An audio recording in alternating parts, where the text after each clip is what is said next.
नमस्कार मित्रांनो, मी ज्ञानदीप धोटे आपल्या सर्वांचं स्वागत करतो आमच्या SR जीनियस अकॅडमी मध्ये, जो की एक ऑनलाईन लर्निंग प्लॅटफॉर्म आहे. तर आपण आज घेऊन आलोत महावितरण भरती आपण सुरू केली होती आणि त्याच्यामध्ये महावितरण आणि महापारेषण विद्युत सहाय्यक किंवा तत्सम पदासाठी म्हणजेच इलेक्ट्रिशियन वायरमन भरतीसाठी 2024 हो की नाही, या जाहिरातीमध्ये विविध पदे निघालेली आहेत, जसे की विद्युत सहाय्यक, इलेक्ट्रिशियन आणि वायरमन तत्सम पदासाठी आपण अंकगणिताची सिरीज सुरू केली होती. या अगोदर माझ्या मते आपण नफा तोटा आणि लसावी मसावी हे 2 प्रकरण पाहिले होते. आज सरळ व्याज शिकूया अगदी कमीत कमी वेळात सोप्या पद्धतीने, जेणेकरून तुम्ही विसरू शकणार नाही. फक्त त्यासाठी तुम्हाला भरपूर प्रॅक्टिस करावी लागेल की जेणेकरून ह्या शॉर्ट ट्रिक्स तुमच्या लक्षात राहतील. चला तर माझ्यासोबत सरळ व्याज शिकूया. बघा काय म्हणते पहिला प्रश्न, दर साल दर शेकडा 20 दराने 3000 रुपयाचे 3 वर्षाचे सरळ व्याज किती? 3 त्रिक 9 आणि 9 दोन्ही 18, 1800 पर्याय क्रमांक 2. काम खतम. आपल्याला व्हाईट पेन घ्यावा लागेल. व्हाईट पेन घेऊया आपण. किती होईल? 1800 रुपये. लक्षात तुमच्या. आता मी हे कसं पाहिल्याबरोबर कसं सोडवलं तर बघा आपलं काय सूत्र आहे माहिती आहे का? काय करायचंय आपल्याला? सरळ व्याज काय दिलं? दर दिलाय आपल्याला. दर बरोबर R बरोबर 20 म्हणत असतो आपण. हो ना. 3000 रुपये काय दिले आपल्याला? मुद्दल दिलंय. मुद्दल बरोबर काय, याला काय लिहूया आपण? P बरोबर 3000 रुपये. पण आणखी काय दिलं? मुदत दिलं. मुदत म्हणजे एकतर आपण N मानतो किंवा T मानतो. मी N मानतो. किती आहे? 3 वर्ष. आपल्याला काय करायचंय? सरळ व्याज काढायचं. सरळ व्याज बरोबर इंटरेस्ट बरोबर किती? ओके नाही. आता मी काय करतोय माहितीये का? या सरळ व्याजाचं सूत्र आपण शिकलो. I बरोबर P गुणिला N गुणिला R भागिला 100 होईल की नाही? मग आता P किती आहे? 3000 गुणिला N किती आहे? 3 गुणिला R किती आहे? 20 आणि भागिला किती? 100. हे 2 शून्य हे 2 शून्य कटले. काय उरला आपल्याकडे? 20. इकडे लिहू.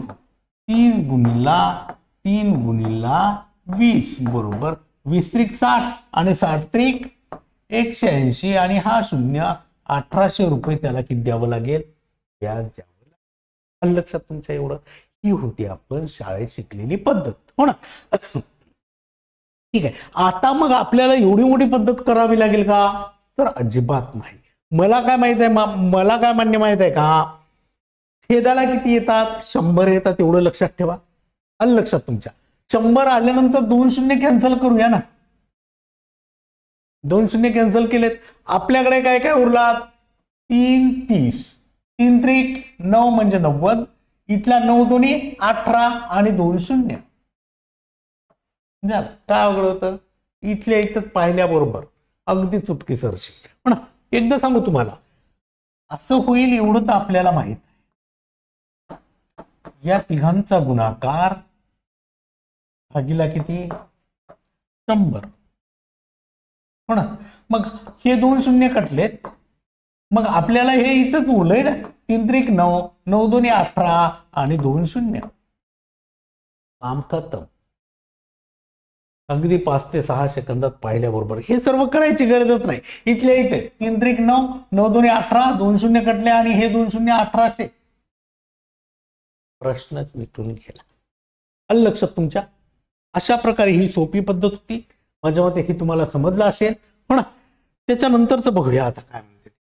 दर साल दर शेकडा 5 दराने 5 वर्षाची 5000 रुपयाची रास किती? 5 5 25 5 सव्वाशे. 1,600 होईल ना.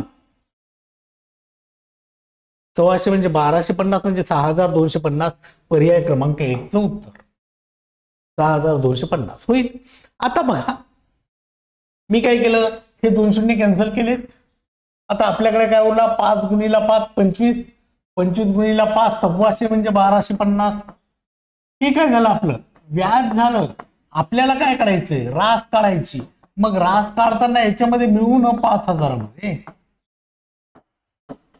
0526 पर्याय क्रमांक रास.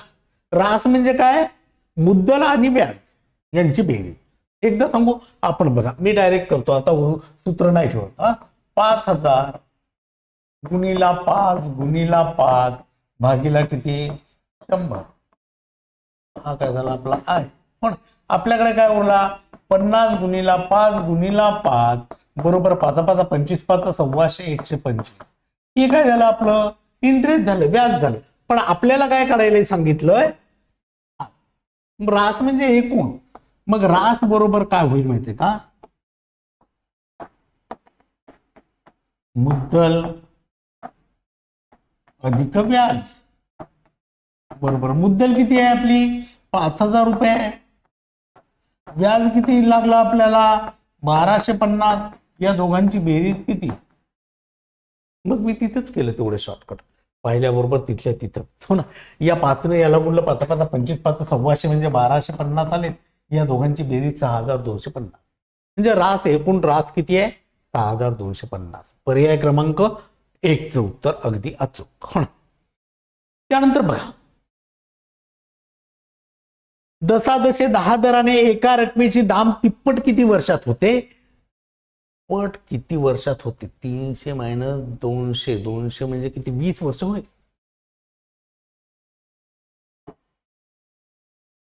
ओके बघा अशा उदाहरणामध्ये काय करायचं माहितीये का आपल्याला दाम तिप्पट दिले ना. दाम तिप्पट म्हणजे काय करायचंय 300 घ्यायचं. आलं लक्षात तुमच्या. दाम दुप्पट दिला असेल तर 200. दाम चौपट दिला असेल तर 400. आता या 300 मधून हे वजा करूया 300 मायनस 100 आणि भागीला 10. 300 मायनस 100 भागीला 10 असं होईल. दर हा छेदाला काय केला आपण दर घेतला बरोबर किती 200 भागीला 10 हा शून्य कटला किती राहिलं पर्याय क्रमांक 1 च 20 वर्षात काय होईल दाम तिप्पट होईल. काय होतं दाम तिप्पट म्हणून 300 घेतले 300 मधून 100 वजा करायचे किती राव. दाम 5 पट असले तर 500 वजा 100 400 आणि त्याला दरानं भागायचं. काम खतम. अगदी कमीत कमी वेळात आणि सोप्या स्वरूपात पण आलं लक्षात तुमच्या. या ठिकाणी आपण काय काढलं वर्ष काढलेत बरं का. वर्ष काढलं ना. आता बघा 1000 रुपये मुद्दलाची सरळ व्याजाने 25 वर्षात दाम दुप्पट होण्यात व्याजाचा दर दशादशे किती असावा. 25 वर्षात दाम दुप्पट म्हणजे किती 100 म्हणजे 25 चोक 100 पर्याय क्रमांक 4 च 4%. आपल्याला व्याजाचा दर दशादशे काढायचा आहे म्हणजे 4% होईल. मग आपल्याला काय करावं लागेल माहितीये का दाम दुप्पट म्हणजे आपण 200 घेऊया हो की नाही. आता 200 मधून आपल्याला 100 वजा करावं लागेल. मग काय करायचं आपल्याला व्याजाचा दर बरोबर 200 वजा 100 भागीला किती 25. याच्यावर काही देणं घेणं नाही बरं का आपल्याला. मग आता किती उरले आपल्याकडे 200 मधून 100 गेले 100 राहिले छेदाला 25 25 चोक 100 म्हणजे 4% काय होईल दर. पर्याय क्रमांक किती 4 च पर्याय क्रमांक 4 बरोबर 4% होईल.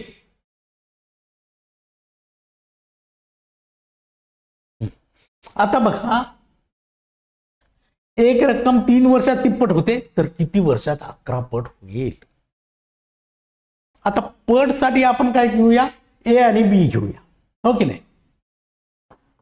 ए बरोबर किती 3 पट बी बरोबर किती 11 पट आणि किती वर्षात म्हणजे वर्ष विचारले म्हणजे याला काय घेऊया टी घेऊया किती वर्ष हो की नाही असं होईल. हा मग आता काय करायचंय आपल्याला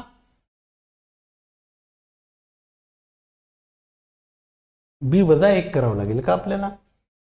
बरं चला बी वजा 1 करू. बी वजा 1 भागीला ए वजा 1 ए वजा 1 गुणिला 4 असं करावं लागेल आपल्याला. गुणिला काय घेत असतात 4. बघा ना कसं ते. बी किती आहे आपला 11 वजा 1 छेदाला 3 वजा 1 गुणिला 4 बरोबर 10/2 गुणिला किती 4. 10/2 गुणिला किती 4.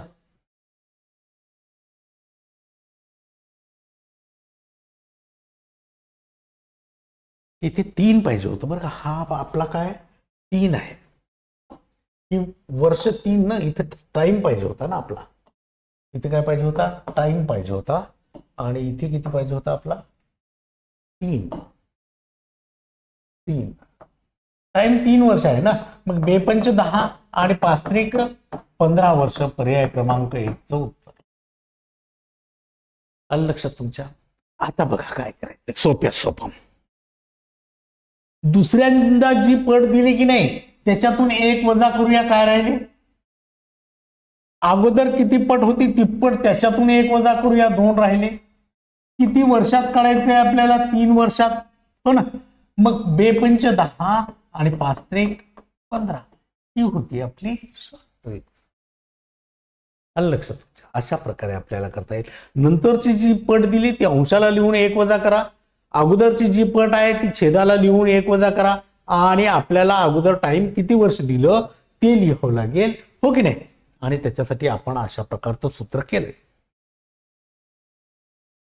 काय घेऊ शकता इथं न हे न लक्षात जर ठेवायचं नसेल तर नंतरच्या पटीमधून 1 मायनस करूया. अगोदरच्या पटीमधून 1 मायनस करूया. आणि नंतर या वर्षाला आपण गुणूया. आलं लक्षात तुमच्या. अशा प्रकारे हे उदाहरण होतं आपलं. उदाहरण क्रमांक 5. 6 बघूया. जर व्याजाचा दर 12% ऐवजी 15% ठेवला तर 4 वर्षाचे व्याज 4000 रुपये जास्त मिळते तर मूळ रक्कम काढायची आपल्याला. बघा मग काय होईल 4000/3 गुणिले 100/4.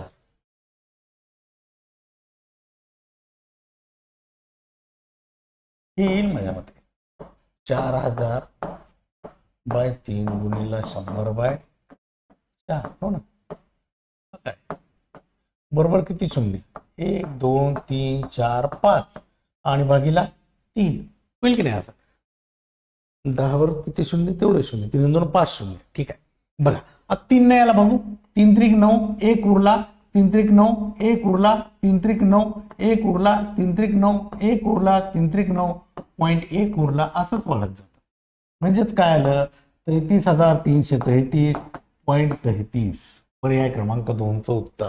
म्हणजे मूळ रक्कम त्याची एवढी असायला पाहिजे 33,333.33.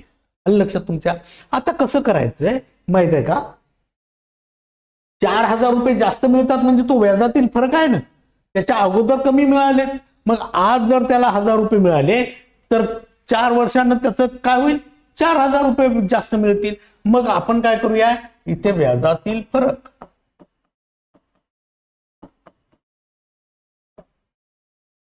भागीला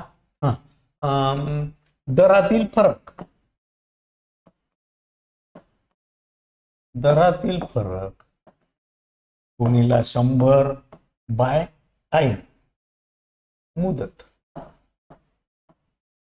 लक्षात असं होतं हे सूत्र. मग आता बघा काय होईल व्याजातील फरक 4000 रुपये जास्त मिळाले पूर्वीपेक्षा म्हणजे हा फरक झाला. दरातील फरक म्हणजे 15 - 12 झाले गुणिला 100 आणि मुदत 4 आहे. आता लक्षात तुमच्या हे 3 कुठून आले ते पण. मग 4000 भागीला 3 15 तून 12 गेले गुणिला 100 बाय किती याने याला भागा. या दोघांचा गुणाकार किती होईल भागीला 3 बरोबर किती 33,300.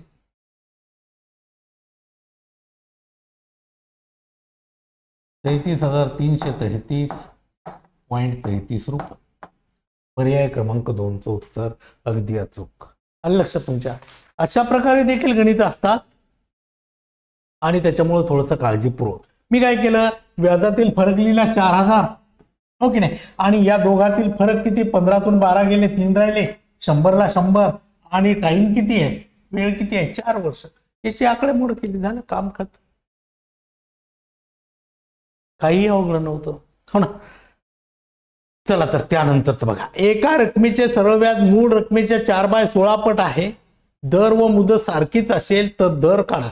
दर आणि मुदत सारखीच असेल म्हणजे 1/4 म्हणजे किती, 25 म्हणजे 5 येईल माझ्या मते. आलं का लक्षात. बघा आता अशा वेळेस काय करायचं माहितीये का, दर काढण्याचं सूत्र काय माहितीये का, दर बरोबर वर्गमुळात 1 टाइम गुणिला किती, 1 टाइम म्हणता येईल का त्याला, 1 टाइम पटच लिहूया ना, पटच लिहूया आपण. 1 टाइम लिहिण्यापेक्षा आपण काय लिहूया इथे, पट लिहूया. किती पट आहे ते, पट गुणिला 100. आले की नाही लक्षात. बरोबर वर्गमुळामध्ये 4/16 पट आहे गुणिला किती 100, हो की नाही. इथे जर आकडेमोड केली तर काय होईल, बेजुनी 4 नाही 4 चौक 16 आणि याने याला भाग दिला तर काय होईल 25. मग वर्गमुळात 25 आणि वर्गमुळात 25 म्हणजे किती 5. 25चं वर्गमूळ किती 5.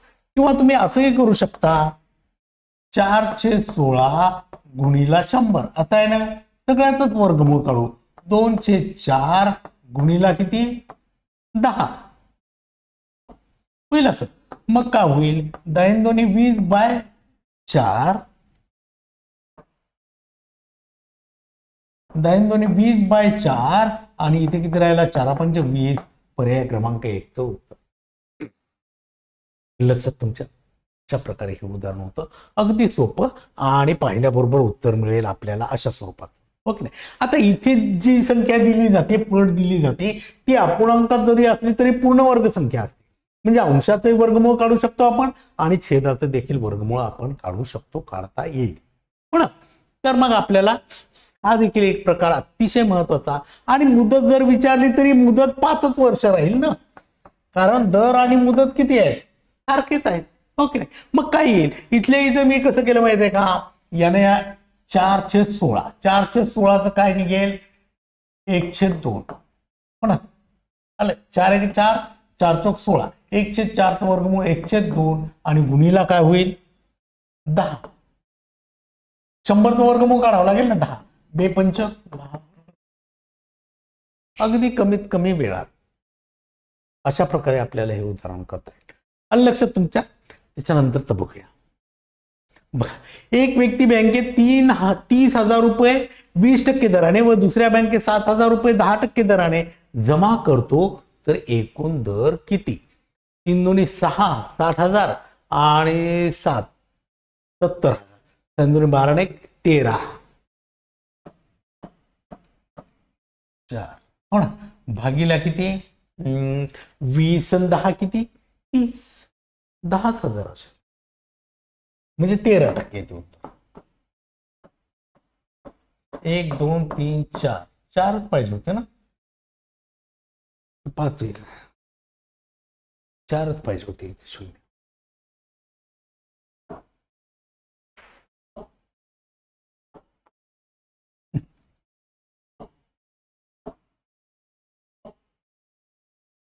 एक 2 3 4 बरोबर किती 13%. असं होतं हे उदाहरण. लक्षात तुमच्या. पर्याय क्रमांक किती 4 नंबर. आता मी कसं केलं मग माहित आहे का, हे काय आपलं पहिली मुद्दल, हो की नाही. पहिली मुद्दल घेतली आपण 3,000 गुणिला पहिला दर काय 20% अधिक दुसरी मुद्दल किती आहे 7,000 गुणिला दर किती आहे 10% भागीला काय केलं आपण दोन्ही मुद्दलांची बेरीज, बरोबर काय. या दोघांचा गुणाकार 3 दोन्ही 6 वर 4 शून्य, याचा गुणाकार 7 1 7 वर 4 शून्य भागीला 7 आणि 3 10 म्हणजे किती 10,000. आता या दोघांची बेरीज 6 आणि 7 13 वर 4 शून्य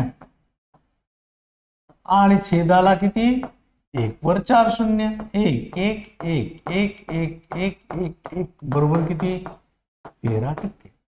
आलं लक्षात. अशा प्रकारचं होतो हे उदाहरण.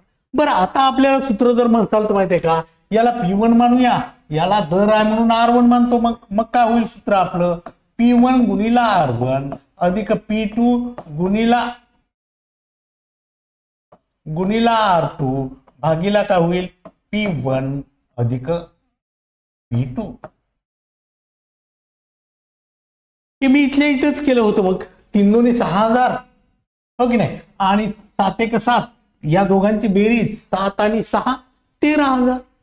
आणि इथे काय होईल मग, या दोघांची बेरीज 7000 अधिक 3000 किती 10,000. भागितलं त्याला आणि कट केलं. आलं लक्षात तुमच्या. असं होतं हे उदाहरण.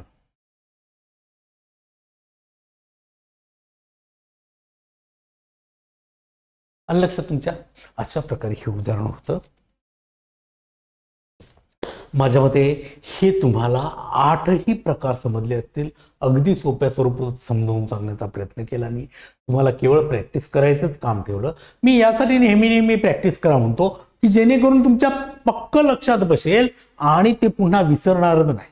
नाहीतर आपण थातूर मातूर 1-2 वेळेस पाहतो व्हिडिओ आणि 1-2 वेळेस करून पाहतो, मग त्याच्याकडे 8-15 दिवस दुर्लक्षच असतं. आणि अशा प्रकारचं दुर्लक्ष केल्यामुळं जे आहे ते देखील विसरून जाते. त्यामुळे कुठल्याही गोष्टीकडे दुर्लक्ष करता कामा नये.